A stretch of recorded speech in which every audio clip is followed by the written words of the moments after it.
Welcome into the world of international relations. आज की video में हम एक्सप्लोर करेंगे what is causal relation between hybrid warfare and black swan event. पहले आप ब्लैक स्वान इवेंट को समझ लें। ब्लैक स्वान कहते हैं काली बतख। तो पहले वेस्टर्न यूरोप और यूरोप के अंदर ये माना जाता था कि जो स्वान है वो जस्ट वाइट होती हैं, और चूंकि हर तरफ वाइट स्वान ही नज़र आती थी तो ये एक कॉमन बिलीफ था वर्ल्ड वाइड।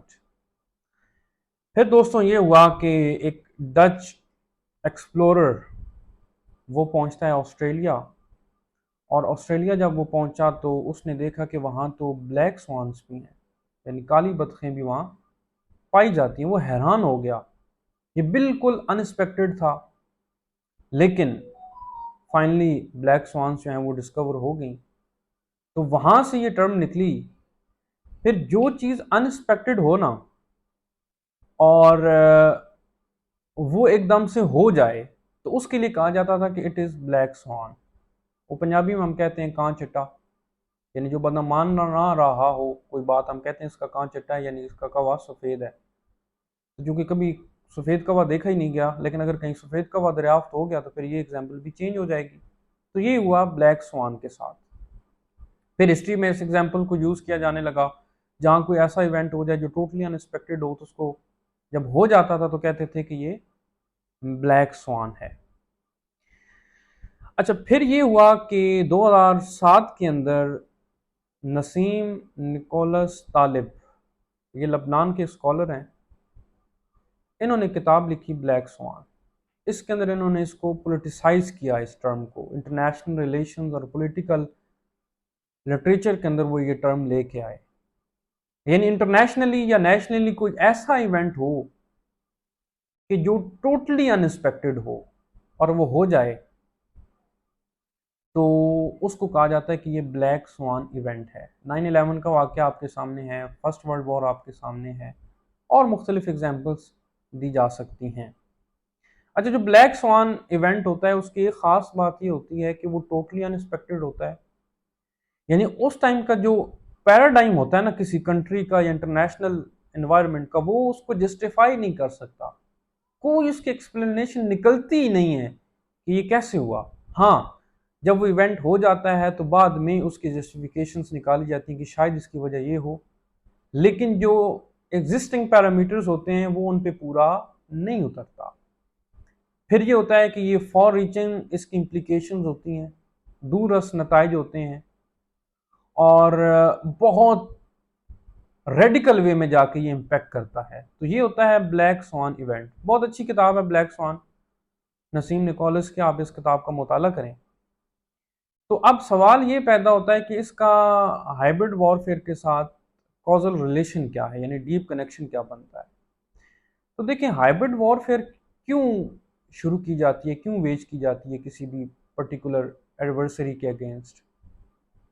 आपने उनकी जो डिसीजन मेकिंग की पावर है उसको आपने डिस्टर्ब करना होता है, उसको आपने कमज़ोर करना होता है, आपने अपने एडवर्सरी को कमज़ोर बनाना होता है। इसलिए हार्ड पावर पे ज़्यादा फोकस नहीं होता, बल्कि सॉफ्ट पावर, उसके अंदर साइकोलॉजिकल ऑपरेशंस हैं, इंफॉर्मेशन वॉरफेयर है, फिर साइबर वॉरफेयर है, ये सारी चीज़ें की जाती हैं। तो आपने किसी पर्टिकुलर कंट्री की डिसीजन मेकिंग जो बॉडी है उसकी आपने जो एक पॉलिटिकल इम्यूनिटी है उसको आपने कमज़ोर बनाना होता है।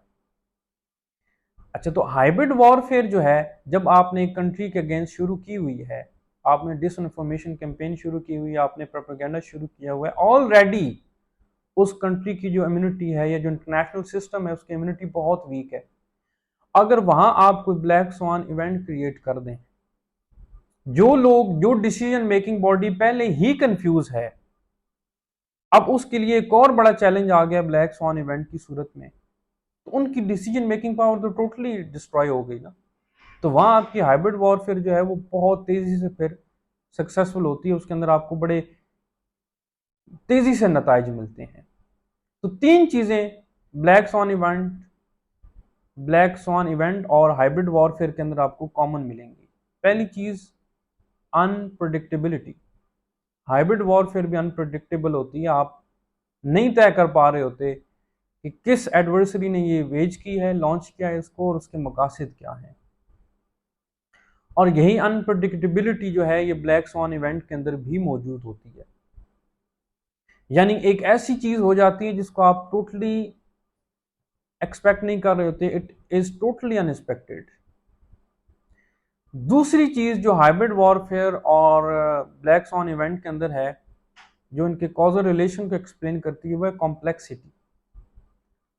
हाइब्रिड वॉरफेयर जो है ये भी बहुत कॉम्प्लेक्स होती है, मल्टी लेयर्ड होती है, इसको आइडेंटिफाई करना आसान नहीं होता। इसी तरह ब्लैक स्वान इवेंट जो है वो भी मल्टी फैसेट होता है, कॉम्प्लिकेटेड होता है, मल्टी लेयर्स होती हैं इसके, और इसको आइडेंटिफाई करना कि ये कैसे हुआ, ये नियर टू इम्पॉसिबल होता है। और तीसरी चीज, लास्ट बट नॉट लीस्ट, वो है far reaching implications. Hybrid warfare भी जब वेज की जाती है, लॉन्च की जाती है, तो उसके दूर अस नताइज होते हैं, बड़ी उसके अंदर जो है वो लॉन्ग टर्म प्लानिंग की जाती है। ये कोई 6 महीने 8 महीने का मामला नहीं होता, बल्कि सालों की प्लानिंग होती है, और सालों के आपके लॉन्ग टर्म ऑब्जेक्टिव्स होते हैं। और जो ब्लैक स्वान इवेंट है, जब वो किसी कंट्री में या इंटरनेशनल सिस्टम में होता है, तो उसकी भी फिर इम्प्लीकेशंस फार रीचिंग होती हैं। और जब ये दोनों चीजें मिल जाएं, यानी एक कंट्री के अंदर आपने हाइब्रिड वॉरफेयर भी लॉन्च किया और आपने टू सम एक्सटेंड वहां ब्लैक स्वान इवेंट भी क्रिएट कर दिया, फिर उस कंट्री, उस मुल्क, उस स्टेट की डिस्ट्रक्शन जो है वो यकीनी हो जाती है।